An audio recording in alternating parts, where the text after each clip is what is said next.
Alright, I'm back. I've actually been back from my trip for a few weeks, and I just haven't gotten around to getting everything going again. But I watched a couple of Michigan Rocks videos, and I kind of missed the feeling of opening up a barrel and seeing what I've managed to pull off. So in the tote in front of us is that's all the rocks that were in my 12-pound doink step 1 when I left. So first thing I'm going to do is I'm going to put those back in to see how much I need to add to get it ready to go, and that'll create the problem of when I fill it up, what do I fill it up with. I've got some rocks from pretty much all over the United States that I collected on the trip. I've got some other stuff I could throw in there, but let's see what kind of space I have, and we'll go from there. Alright, well, it looks like I've got a little over half. So I'm going to add in a few from my trip. Throw that in there, throw that in there, and throw that in there. And I've got some rocks from the Ohio River that I've gotten over the last few nights going fishing. I think I'll throw a few of those in there and see what they do. Okay, that'll get me up to about where I want to be. Maybe a couple more. I've got some other stuff up on here, up on the table I'll throw in there.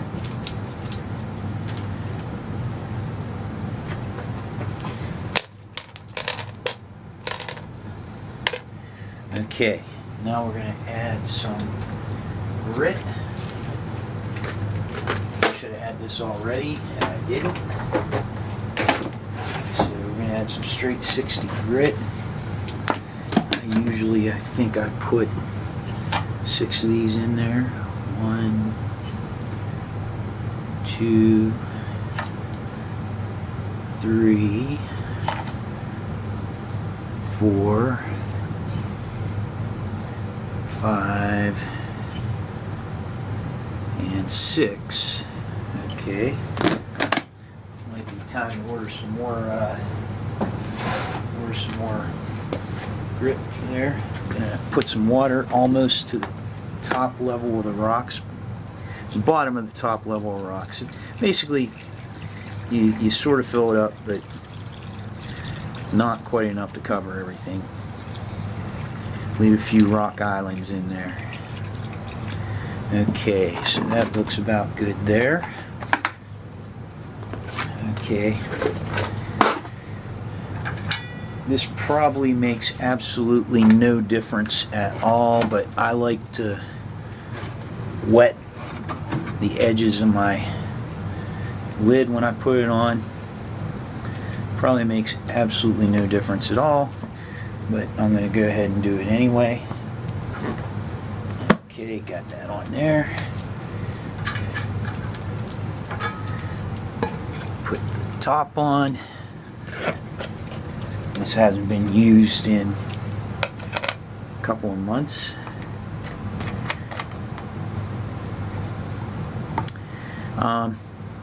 Just since I don't know that I've ever done this before on camera, I haven't used my tumbler in a few months, so I'm going to oil it before I start. So I'll move the camera over there and I'll show how I do that. It's not exactly genius level material, but you know, I'm just going to hold the camera. That'll probably help out with that. Okay, now what did I do with my oil? Oh, here it is. I got a little thing there, and what I'm going to do is I'm going to plug the tumbler in. Hopefully this is bright enough that we can see, and I'm going to oil there, and then the same thing on both ends. So basically I'm going to oil the rods that the barrel is going to sit on, and that way, you know, hopefully I don't end up burning out one of my motors. Okay, I think this is the plug for that one. Let me see if I can sit this down somewhere. Alright, I'm just going to stop and start again. I'm obviously not really good at one-handed stuff, so okay, we're going to just put just a little bit of oil there, and just a little bit of oil there. Okay, now I'm going to put a little bit there, a little bit there, and this second one doesn't move when I plug it in, so I'm going to move it. I'm going to move it by myself. They both seem to be running well, so I'm going to unplug it. We'll put the barrel on, we'll start it up, and we'll see how it goes. Let me see if I can do this so everybody can see.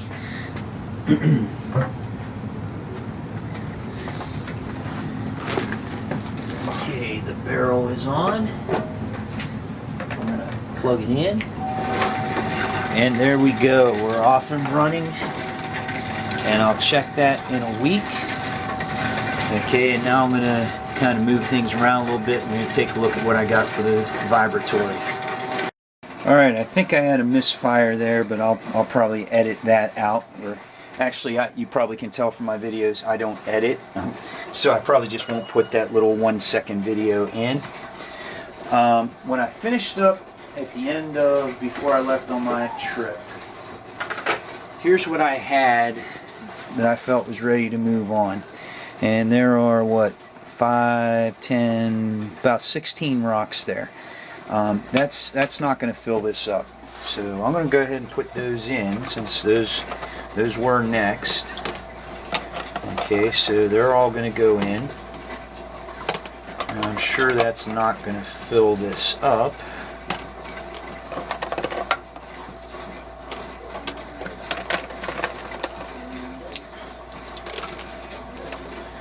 Alright, and what I'm going to do to fill this up is I'm going to take some rocks that I've tumbled before.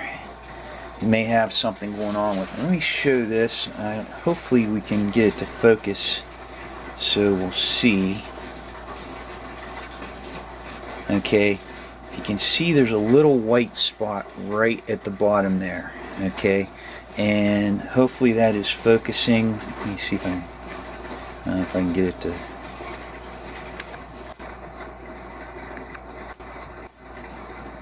Alright, but anyway, here's something about this. Alright, this is a piece of tiger eye. It came out really pretty nicely. But there's 1, 2, 3, 4 of those little spots on it. Okay, now what I did was when I took it upstairs, I put some car wax on it. And then I wiped it off. Now, before anybody accuses me of doing the rocks that I've shown in previous videos, I had not done that to. If you look at my videos, most of those are in my basement. I'll do that upstairs every once in a while. I don't really think it makes it any shinier, but what it will do is if there's a little hole like that, the car wax gets in it, and I can see where that little hole is. So that's what that does for me. I'm going to pick a few others over here that I'm going to run through again and see what happens with them. The ones over here I've not put wax on, so I can't see what might be going on with them. So I'm just going to pick ones that have some sort of obvious flaw in it that I might be able to get out just using step 2. So by putting them in here, I'm not going to be doing step 1 with them. I'm just going to be doing steps 2, 3, and 4 again. So for the great can I skip step 1 debate, well, I'm not doing that. They've already done step 1. They're just doing step 2, 3, and 4 again. We'll throw that one in there, see what happens with it. Alright, looks like, yeah, I might be about halfway with rocks. So now I'm going to fill it up the rest of the way with ceramics. I may have to get more. Well, I've got a good bit here. I'm not sure. You probably notice I have water in there. I put cold water in it before I started adding the rocks. Mainly because what I'm going to do is when I empty the water out, I want everything to stay wet. I specifically use cold water because that way it won't evaporate off really quickly and I don't end up with dry rocks. Because with the Vibratory, you're not going to add a ton of water like you would with the rotary. The idea here, and this is the tricky part with Vibratory, you want to keep a slurry going, that's thick enough that it sticks to the rocks, but not so thick that it sticks the rocks to the bottom. So, and if it gets too thick, you're not going to have movement. I can see I'm going to need more. I need more. I got some more right here. We'll throw that in there, see how that works. You want to keep it, you keep the slurry thick enough that it sticks to the rocks, but not so thick that it sticks the rocks to the bottom and doesn't let them move. So if you have too much water in there, what you're going to see is the slurry is not going to stick to the rocks. And if you don't have enough in there, then if you don't have enough water in there, then the rocks are going to stick to the bottom and it won't move right. I'm going to use this. All right, I'm going to empty the water out. I just take that, let it pour out. It seemed like there was a whole lot in there.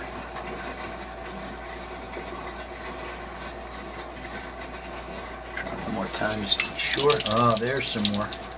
How that didn't come out the first time. Okay.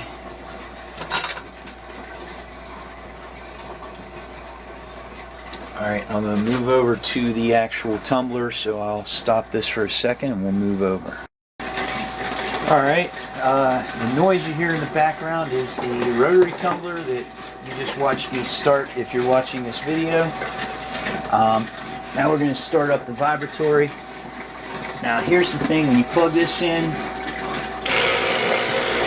things start moving pretty well. I don't know if you can see that. Try to get a little closer so you can see it. So things are moving in there pretty well. Okay, now what I'm going to do now is, hopefully that'll focus, there we go.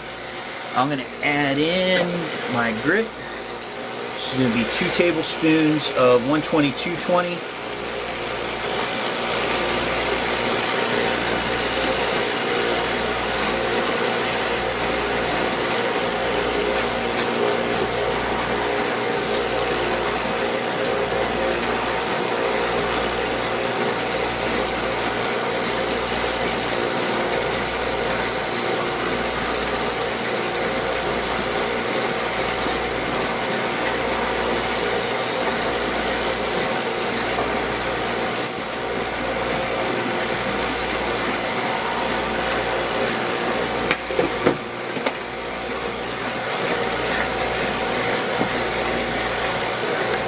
Pop the lid on there. Looks like my rubber bands have not held up real well. So I'm gonna put that on there, around. And there we go. I'll be running the Vibratory for about 3 days. I'll run the rotary for a week. Maybe I'll go 9 days and make my next video when I can open up the lotto and it's done, and the rotary, and we can see how a week helped out.